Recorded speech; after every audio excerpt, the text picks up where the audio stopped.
آج یاد کرتے ہیں ماضی کی پی ٹی وی کی ایسی فنکارہ کے متعلق جو اپنے کام میں پرفیکٹ تھی، ایسی اداکارہ جو اپنے کردار سے پہچانی جاتی تھی، محترمہ عرشے منیر صاحبہ۔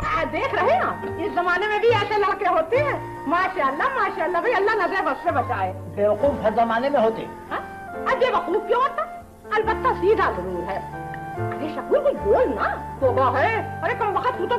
پاکستان ٹیلی ویژن پی ٹی وی سے محبت کرنے والے اس چہرے اور اس عظیم فنکارہ کو پہچانتے ہوں گے۔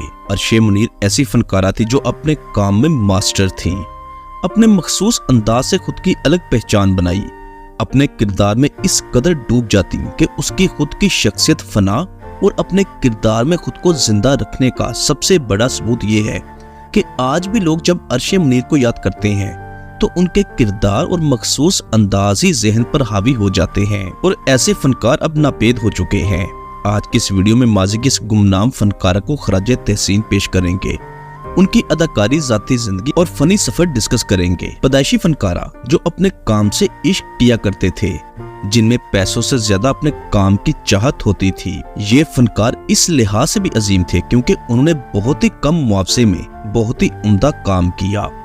کئی ہفتے ریہرسل کرنی اور پھر ریہرسل کرنے کے بعد ون ٹیک میں کردار کو نبھانا۔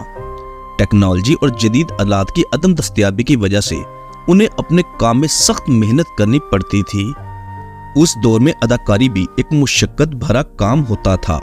فنکار کو کوئی سہولت نہیں ہوتی تھی، پیدل، رکشوں، ٹانگوں پر سفر کر کے اسٹوڈیو آیا کرتے تھے، گرمیوں میں گرمی کا سامنا کرتے اور سردیوں میں سردی کا۔ اب تو چاہے لاکھ باتیں بنا، میں فیصلہ کر کے آئی ہوں کہ آج اپنی رقم لے کر ہی جاؤں گی۔ میں وعدہ کرتا ہوں کہ اس سے پیسے دلوا دوں گا۔ تم کہتے ہو تو مان لیتی ہوں، لیکن یہ کہ بتا دو کہ رقم چھوڑوں گی نہیں میں، آسان نہیں ہے میرا پیسہ۔ عرشے منیر 28 مئی 1914 کو لکھنؤ میں پیدا ہوئی۔ جب پاکستان وجود میں آیا تو وہ اپنی فیملی کے ساتھ پاکستان آئی اور کراچی میں بسیرا کیا۔ جب پاکستان کا قیام ہوا تو اس وقت عرشے منیر کی عمر 30 سال تھی۔ متحدہ ہندوستان دلی کے ریڈیو اسٹیشن سے صداکاری کا آغاز کیا اور یہاں آ کر بھی ریڈیو سے اٹیچ ہو گئی۔ بہت ہی ترش اور نوک جھوک والی گفتگو کرنے میں مہارت رکھنے والی عرشے منیر کا لہجہ لکھنوی تھا۔ جامعہ کراچی سے تعلیم حاصل کی، پاکستان ریڈیو سے وابستہ ہو گئیں، ریڈیو کے مختلف پروگراموں میں صداکاری کرتی رہیں، پھر تھیٹر کرنا بھی شروع کر دیا۔ نوک جھوک، طنز و مزاح کے ساتھ اداکاری کرنے میں عرشے منیر آپا کا کوئی ثانی نہیں، بہت ہی نیچرل ایکٹنگ کرتی تھی۔ 1964 میں جب پاکستان میں ٹیلی ویژن متعارف ہوا تو عرشے منیر آپا کا شمار ان چہروں میں ہوتا ہے جنہوں نے پاکستان ٹی وی کے ابتدائی ڈراموں میں کام کیا، جن میں سر فہرست ڈرامہ زیر زبر پیش اور خدا کی بستی شامل ہے۔ پاکستان ٹی وی انڈسٹری کا سب سے پہلا کامیاب ڈرامہ خدا کی بستی، جس نے ٹی وی کی ضرورت کو گھر گھر محسوس کروایا۔ اپنے کریئر کے دوران ہی عرشے منیر آپا نے شوکت تھانوی سے شادی کی۔ شوکت تھانوی کی دوسری جبکہ عرشے منیر کی یہ پہلی شادی تھی۔ شادی کے بعد اللہ پاک نے 5 بچوں کی نعمت سے نوازا، جن میں 3 بیٹے اور 2 بیٹیاں۔ بیٹے ارشد تھانوی، راشد تھانوی اور ارشاد تھانوی، جبکہ بیٹیوں کے نام ریحانہ انجم اور عرفانہ انجم۔ عرشے منیر آپا کی بیٹی ریحانہ انجم پلے بیک سنگر تھیں، اور آپ کو یہ جان کر حیرانگی ہوگی کہ عرشے منیر آپا کے تمام بچے اس دنیا سے جا چکے ہیں۔ 3 بیٹے اور 2 بیٹیاں بھی وفات پا چکی ہیں۔ تیسرا اور آخری بیٹا ارشاد تھانوی 2019 میں فوت ہوا۔ شوکت تھانوی ایک صحافی، ناول نگار اور شاعر تھے۔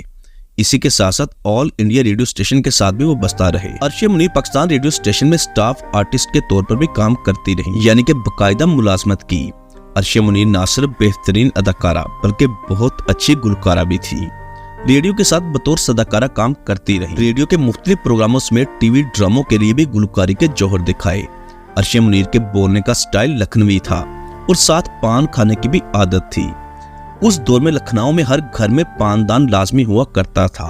سداسی پان کھانے کی عادت تھی جو کسی بھی لکھنؤ سے تعلق رکھنے والے انسان کا پسندیدہ پان ہوا کرتا تھا۔ 1983 میں ضیاء الحق کے دور حکومت میں صدر پاکستان ضیاء الحق نے عرشے منیر کو پرائڈ آف پرفارمنس کے ایوارڈ سے نوازا۔ عرشے منیر نے کبھی اوور ایکٹنگ نہیں کی، نہ صرف ٹی وی اسکرین بلکہ حقیقی زندگی میں بھی ویسے دکھائی دیتی۔ اگر بات کی جائے ان کے چند مشہور ڈراموں کی تو ان کے نام ہیں خدا کی بستی، عید کا جوڑا، کرن کہانی، زیر زبر پیش، شہزوری،